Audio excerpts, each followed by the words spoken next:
Human cannibalism is the act or practice of humans eating the flesh or internal organs of other human beings. A person who practices cannibalism is called a cannibal. The meaning of cannibalism has been extended into zoology to describe an individual of a species consuming all or part of another individual of the same species as food, including sexual cannibalism. The island Carib people of the Lesser Antilles, from whom the word cannibalism is derived, acquired a long-standing reputation as cannibals after their legends were recorded in the 17th century. Some controversy exists over the accuracy of these legends and the prevalence of actual cannibalism in the culture. Cannibalism was practiced in New Guinea and parts of the Solomon Islands, and flesh markets existed in some parts of Melanesia. Fiji was once known as the Cannibal Isles. Cannibalism has been well documented in much of the world, including Fiji, the Amazon basin, the Congo, and the Maori people of New Zealand. Neanderthals are believed to have practiced cannibalism, and Neanderthals may have been eaten by anatomically modern humans.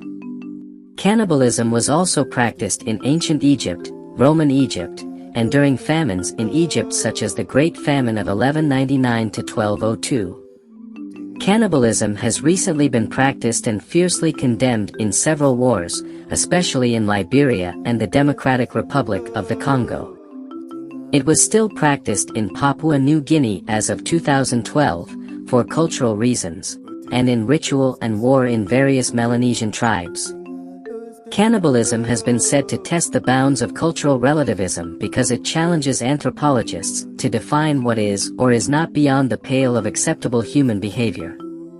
Some scholars argue that no firm evidence exists that cannibalism has ever been a socially acceptable practice anywhere in the world, at any time in history, although this has been consistently debated against.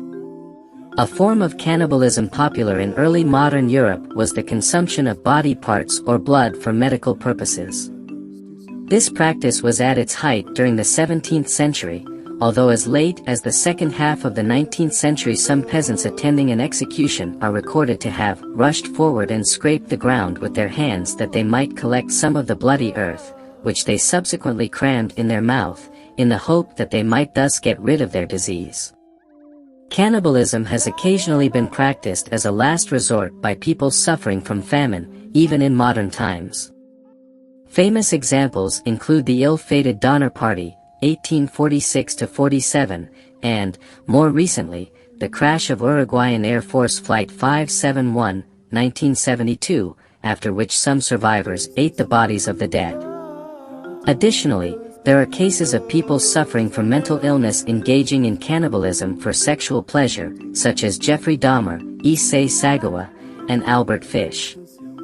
There is resistance to formally labeling cannibalism a mental disorder.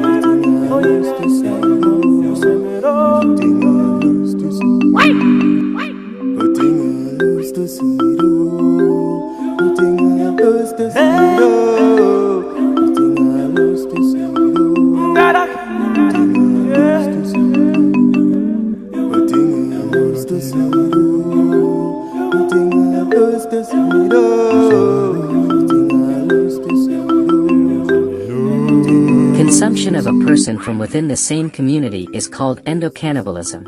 Ritual cannibalism of the recently deceased can be part of the grieving process or be seen as a way of guiding the souls of the dead into the bodies of living descendants. Exocannibalism is the consumption of a person from outside the community, usually as a celebration of victory against a rival tribe. Both types of cannibalism can also be fueled by the belief that eating a person's flesh or internal organs will endow the cannibal with some of the characteristics of the deceased. In Guns, Germs, and Steel, Jared Diamond suggests, protein starvation is probably also the ultimate reason why cannibalism was widespread in traditional New Guinea highland societies. In most parts of the world, cannibalism is not a societal norm but is sometimes resorted to in situations of extreme necessity. The survivors of the shipwrecks of the Essex and Medus in the 19th century are said to have engaged in cannibalism, as did the members of Franklin's Lost Expedition and the Donner Party. Such cases generally involve necrocannibalism, eating the corpse of someone already dead, as opposed to homicidal cannibalism, killing someone for food. In English law, the latter is always considered a crime, even in the most trying circumstances. The case of R. V. Dudley and Stevens, in which two men were found guilty of murder for killing and eating a cabin boy while adrift at sea in a lifeboat, set the precedent that necessity is no defense to a charge of murder. In pre-modern medicine, the explanation given by the now discredited theory of humorism for cannibalism was that it came about within a black acrimonious humor, which, being lodged in the linings of the ventricle, produced the voracity for human flesh.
Among modern humans, cannibalism has been practiced by various groups. It was practiced by humans in prehistoric Europe, Mesoamerica, and South America, among Iroquoian peoples in North America, Maori in New Zealand, the Solomon Islands, parts of West Africa and Central Africa, some of the islands of Polynesia, New Guinea, Sumatra, and Fiji. Evidence of cannibalism has been found in ruins associated with the ancestral Puebloans of the southwestern United States as well, at Cowboy Wash in Colorado. Prehistory. There is evidence, both archaeological and genetic, that cannibalism has been practiced for hundreds of thousands of years by early Homo sapiens and archaic hominins. Human bones that have been defleshed by other humans go back 600,000 years. The oldest Homo sapiens bones, from Ethiopia, show signs of this as well.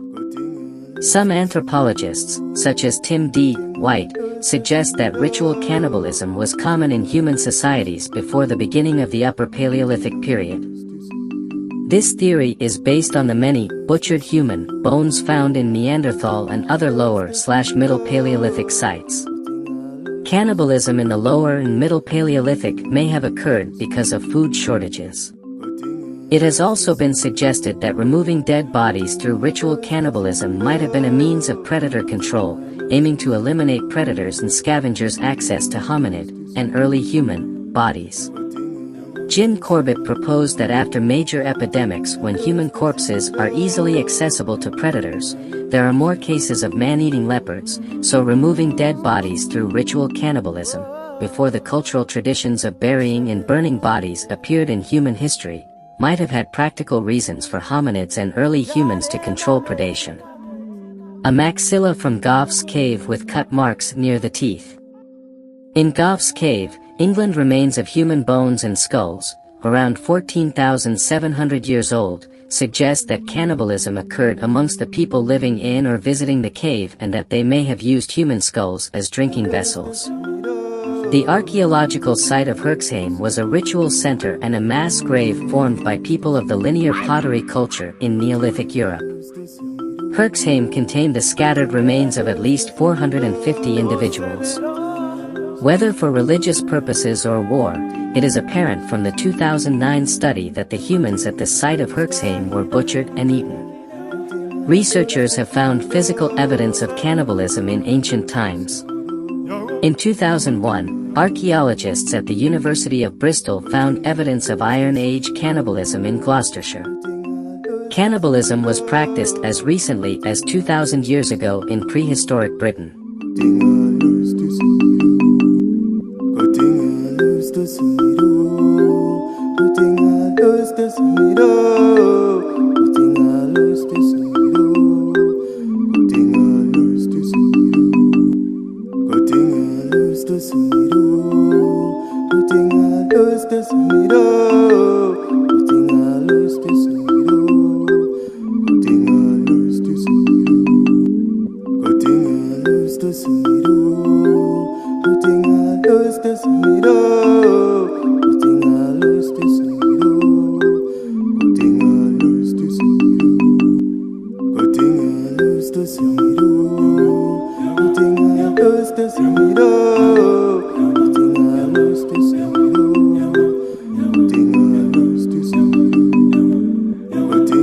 A well-known case of mortuary cannibalism is that of the Fore tribe in New Guinea, which resulted in the spread of the prion disease Kuru. Although Fore's mortuary cannibalism was well documented, the practice had ceased before the cause of the disease was recognized. However, some scholars argue that although post-mortem dismemberment was practiced during funeral rites, cannibalism was not. Marvin Harris theorizes that it happened during a famine period coincident with the arrival of Europeans and was rationalized as a religious rite. In 2003, a publication in Science received a large amount of press attention when it suggested that early humans may have practiced extensive cannibalism. According to this research, genetic markers commonly found in modern humans worldwide suggest that today many people carry a gene that evolved as protection against brain diseases that can be spread by consuming human brain tissue. A 2006 reanalysis of the data questioned this hypothesis because it claimed to have found a data collection bias, which led to an erroneous conclusion. This claimed bias came from incidents of cannibalism used in the analysis, not due to local cultures, but having been carried out by explorers, stranded seafarers, or escaped convicts. Failed verification, the original authors published a subsequent paper in 2008 defending their conclusions.